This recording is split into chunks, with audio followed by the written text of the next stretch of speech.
जो गुरु वचन पे डट के कट गए फंद 84 के। धर्मदास का गीता का पाठ अनुवाद सहित सुनाना। अब धर्मदास ने किस प्रकार से उस गीता जी के पाठ को जिंदा महात्मा के रूप में जो कबीर परमात्मा थे उनको सुनाया। अब सतगुरु रामपाल जी भगवान ने फिर उसको सरल करके लिखा है, सरल करके, ताकि आप और हम भाई बहन आसानी से समझ सकें। धर्मदास का गीता का पाठ अनुवाद सहित सुनाना। उग्र गीता। धर्मदास जी को ज्ञान था कि जिंदा वेशधारी मुसलमान संत होते हैं, जबकि मुसलमान नहीं मानते कि पुनर्जन्म होता है।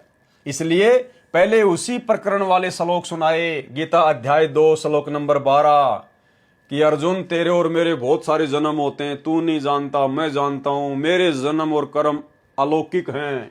ये वो श्लोक हैं। गीता अध्याय 2 श्लोक 12 व 17, अध्याय 4 श्लोक 5 व 9। हे अर्जुन आपन जन्म मरण बहु तेरे, तुम ना जानत याद है मेरे। गीता जी में काल भगवान अर्जुन को क्या कह रहा है? हे अर्जुन आपन जन्म मरण बहु तेरे, तेरे और मेरे बहुत सारे जन्म मरण हो चुके हैं। तुम ना जानत याद है मोरे। अर्जुन तू नहीं जानता लेकिन मुझे याद है। कौन कह रहा है? काल भगवान। नाश रहित प्रभु कोई और कहाई, अविनाशी परमात्मा तो कोई और है जिसका कभी नाश नहीं होता। जाको कोई मार सकता नहीं, उसको मारने में कोई सक्षम नहीं, उस अकाल मूर्ति को मारने में कोई सक्षम नहीं। फिर गीता अध्याय 8 श्लोक 1 से 10 सुनाए। अर्जुन मन जो शंका आई, कृष्ण से पूछा विनय लाई। इस प्रकार की जन्म मरण की बातें सुनकर अर्जुन के मन में शंका उत्पन्न हो गई और उसने कृष्ण से पूछा विनय पूर्वक। क्योंकि भाइयों और बहनों, शरीर तो श्री कृष्ण जी का था जो अर्जुन के सामने खड़ा दिखाई दे रहा था, लेकिन महाभारत के युद्ध के दौरान गुरुदेव भगवान ने बताया और गीता भी इस बात को स्पष्ट करती है अध्याय 11 श्लोक नंबर 32 में कि श्री कृष्ण जी के अंदर काल, वो ब्रह्म प्रेत की तरह प्रवेश करके फिर वो सारा ज्ञान बोल रहा था। तो जब अर्जुन ने इस प्रकार की बातें सुनी कि अर्जुन तू भी जन्म में मरण में, मैं भी जन्म और मरण में, जबकि अर्जुन तो श्री कृष्ण जी को परमात्मा मानता था, 3 लोक का भगवान मानता था, सबसे बड़ा मानता था, तो अर्जुन के मन में भी शंका होगी कि भगवान आज ऐसी बेकी बेकी बातें कैसे कर रहे हैं कि अर्जुन तू और मैं सभी जन्म मरण में हैं, तू नहीं जानता, मैं जानता हूं। अर्जुन मन जो शंका आई, कृष्ण से पूछा विनय लाई। आदिनी भाव से पूछ रहा है, हे कृष्ण तुम तत् ब्रह्म बताया। हे श्री कृष्ण जी आपने मेरे को कोई और भगवान बताया। अध्यात्म अधिभूत जनाया, वाका भेद बताओ दाता। मंद मती हूं देवो ज्ञान विधाता। आप मुझे उस अविनाशी परमात्मा का भेद बताओ, मैं तो मंद बुद्धि हूं, मेरे ऊपर दया बख्शो। जो गीता अध्याय 8 श्लोक नंबर 1 और 2 में लिखा हुआ है। कृष्ण अस बोले बानी, दिव्य पुरुष की महिमा बखानी।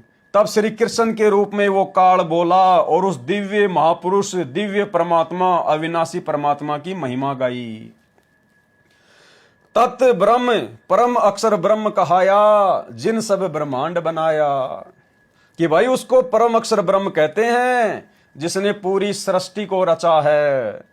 मम भक्ति करो मोकू पाई। श्री कृष्ण रूप में काल क्या कह रहा है कि भैया मेरी भक्ति करोगे तो मेरे लोक को प्राप्त होगे, मुझे ही प्राप्त होगे।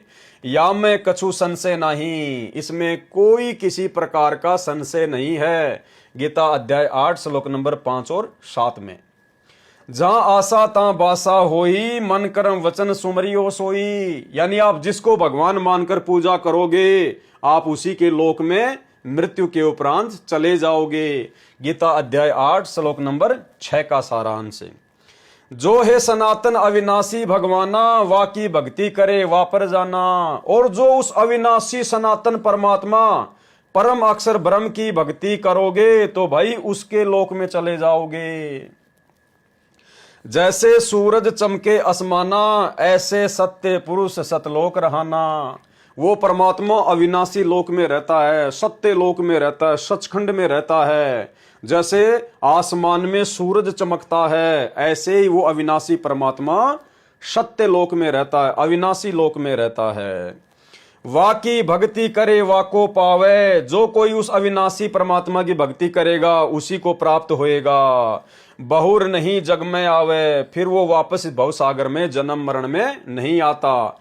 गीता अध्याय 8 श्लोक नंबर 8, 9 व 10 का सारांश है। मम मंत्र है ओम अकेला। क्या कह रहा है श्री कृष्ण रूप में काल कि मेरा तो केवल एक ओम नाम का मंत्र है। कहां लिखा है? गीता अध्याय 8 श्लोक नंबर 13 में, ओम इति एक अक्षर ब्रह्म व्यवहारण माम अनुशमरण ये प्रयाति तजन देहम सयाति परमाम गतम। कि भाई मेरा तो केवल एक ओम नाम का मंत्र है। ताका ओम तत् सत दुहेला, और उस अविनाशी परमात्मा की प्राप्ति का मंत्र क्या है? ओम तत् सत दुहेला, यानी बड़ा दुर्लभ है। गीता अध्याय 17 श्लोक नंबर 23 में लिखा है, तुम अर्जुन जाओ वाकी शरणा, सो है परमेश्वर तारण तरना। हे अर्जुन, तुम उस अविनाशी परमात्मा की शरण में जाओ, वो परमेश्वर भवसागर से पार उतार देता है, वो तारण तरण है। गीता अध्याय 18 श्लोक नंबर 62 में, वाका भेद परम संत से जानो, उस अविनाशी परमात्मा की भक्ति का भेद, उस कबीर परमेश्वर की प्राप्ति का भेद, वाको भेद परम संत से जानो, तत्व ज्ञान में है प्रमाणों। इस गीता जी के ज्ञान में इसका प्रमाण है। वह ज्ञान वह बोले आपा, ताते मोक्ष पूर्ण हो जाता। और वो ज्ञान वो तत्वदर्शी संत खुद ही आकर बोलता है। और तत्वदर्शी संत की भूमिका कौन निभाता है? खुद वही अविनाशी परमात्मा कबीर देव। और यहां पर स्पष्ट कर दिया गया है, वह ज्ञान वह बोले आपा, उस ज्ञान को, उस पूर्ण मोक्ष प्राप्ति के ज्ञान को वो संत स्वयं ही आकर बोलता है, वो परमात्मा स्वयं ही आकर बोलता है, ताते मोक्ष पूर्ण हो जाता।